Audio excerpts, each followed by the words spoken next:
Hello and welcome to Online Violin. I'm Heather Broadbent and I'm very excited to be sharing with you today a special message to all violinists, musicians in general that have had to take some time off, whether it be out of illness, out of a choice that you took time off, vacation, and whatever the reason you had to take this time off from the instrument. What we're going to be discussing is how to get back into the instrument and the resistance that may occur when this opportunity arises that you can get the instrument back in your hands. Now, in some cases, it might be a really exciting event because it's like, woohoo, I get to practice again. And in other cases, it can be like, oh, I'm not as good as I was. Oh, crap, I sound horrible. Everything that I had before, I don't have now. And if you've experienced this, you know exactly what I'm talking about. And in my own personal life, when I've had to take time off because of illness or for whatever reasons, and I get back into it, I always have a feeling of dread. Like, oh, I know it's not going to be like where I left it. And I build a wall of resistance myself of getting back into the instrument. And I see this with my students as well, with my teaching over the years, that when they try to get back into the instrument, they're really having a hard time and it's very, very difficult. And actually, this is where many of my students decide to quit the violin. Is if they've had long vacations with their family, then they try to get back into the violin and it's not easy anymore and they have to work at it. So it's a real determining factor whether or not they would continue or not.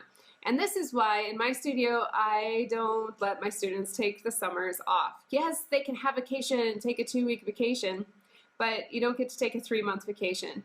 Because when September rolls around again, you get back into the instrument, it's like, again, oh crap. It's horrible. And this is normal. This is what happens. This happens to everybody. So what we're going to actually discuss is, hey, you know what? Know that it's not going to be easy when you get back into the instrument and that you're going to have to work a little bit harder. But don't get in your own way, because a lot of times we have that feeling of resistance and it's like, okay, we are just about to get the violin out of the case, and then it's like, no, I don't think so, because I'm not going to be as good as I was. And so you're basically building a very, very, very big resistance wall of getting back into the violin. Now, what I'd like you to actually think about is if you're a dog owner and you come home, your dog is so excited to see you. I mean, his whole body is wagging because his tail is wagging. He's just so excited to see you, he or she. And think of the violin. When you come back to the violin after time off, your violin is so excited to see you. Your violin doesn't care, oh, yeah, you didn't do that right. Yeah, that wasn't as in tune as last time when you played me. The violin's not sitting there with a sarcastic smirk, thinking or telling you or talking to you and belittling you for taking that time off. The only person that's doing that to yourself is you. And so when you get back into the instrument, you have to kind of let that negative self-talk go if you haven't let the negative self-talk go already in your life. It has no place in getting you back into the groove. And this actually applies to basically anything in life. If you've taken some time off and you have to get back into your normal daily routine that was disrupted, it's a little difficult.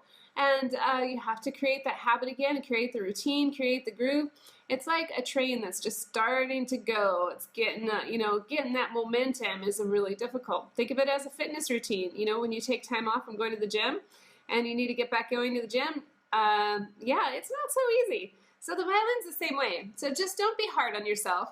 Understand and know. And if you don't create the resistance wall, your life is going to be a lot easier to get back into the groove. So I wish you all the best and all the positive, wonderful thoughts for you to get that violin out. If it's been 2 weeks, 2 months, 2 years, get the violin out and just have fun. And know your violin's going to be very, very excited to have your hands on it. So until I see you again in another video or online training, remember, be true, be you, be.